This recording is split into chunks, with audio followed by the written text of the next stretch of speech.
नमस्कार दोस्तों, मैं हूं संजना बिष्ट और स्वागत है आपका मेरे चैनल में।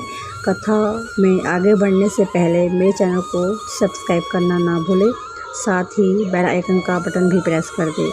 तो आगे चलते हैं कथा की ओर। एक समय की बात है, सर्दियों का दिन था। हर जगह ठंड ही ठंड थी और शाम का समय था। ऊपर से आसमान में बादल भी छाए हुए थे। एक नीम के पेड़ पर बहुत से कौवे बैठे थे।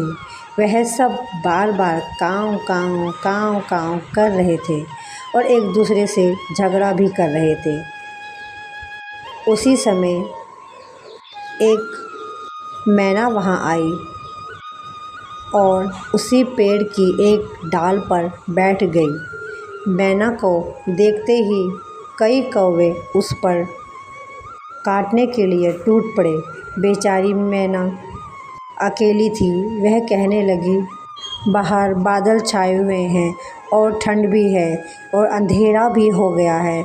मैं अपने घोंसला भूल गई हूँ, इसलिए आज मुझे रात अपने यहाँ बैठने दो। कौवे ने कहा, नहीं, यह हमारा पेड़ है, तुम यहाँ से भाग जाओ। मैना बोली, सभी पेड़ ईश्वर ने बनाए हैं। इस अवधि में यदि वर्षा हुई और ओले पड़े तो ईश्वर ही हमें बचा सकते हैं।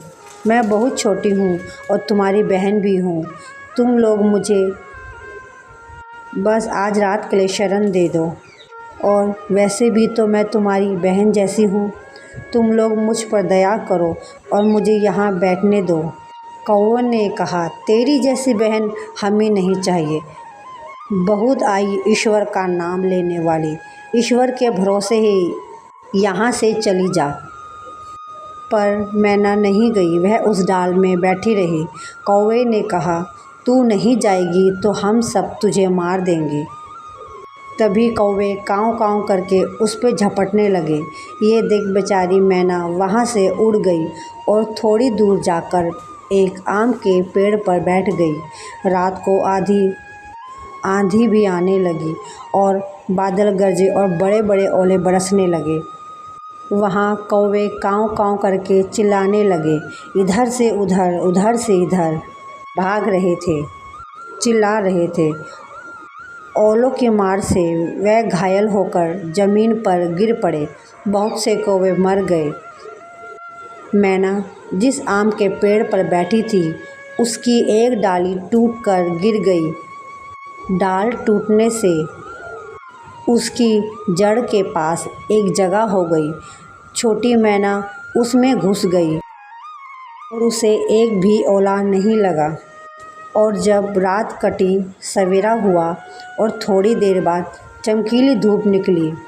मैना उस पर बाहर निकली और पंख फैलाकर चहकने लगी। उसने भगवान को प्रणाम किया। ओलों से घायल हुए कौवे ने जब मैना को उड़ते देखा तो कहने लगे, बहन, तू कहाँ थी? तुम्हें ओलों से किसने बचाया? मैना ने कहा, मैं आम के पेड़ पर अकेली बैठी थी और भगवान से प्रार्थना करती रही और भगवान ने मेरी मदद की। भगवान पर अटूट विश्वास ही हमें हर चीज़ से बचाता है। तो इसलिए दोस्तों, दुख में पड़े सभी जीव पक्षी सब ईश्वर का ही रूप हैं। ईश्वर के सिवाय इन्हें कोई नहीं बचा सकता। जो भी ईश्वर पर विश्वास करता है और ईश्वर को याद करता है, ईश्वर सभी पर कृपा करते हैं, विपत्ति में उसकी सहायता करते हैं और उसकी रक्षा करते हैं। ईश्वर की माया निराली है। हमारे समझने में कमी हो सकती है, परंतु ईश्वर के करने में नहीं। तो दोस्तों, कैसी लगी आपको आज की कहानी? अच्छी लगी हो तो प्लीज़ मेरे चैनल को सब्सक्राइब करना ना भूलें। धन्यवाद।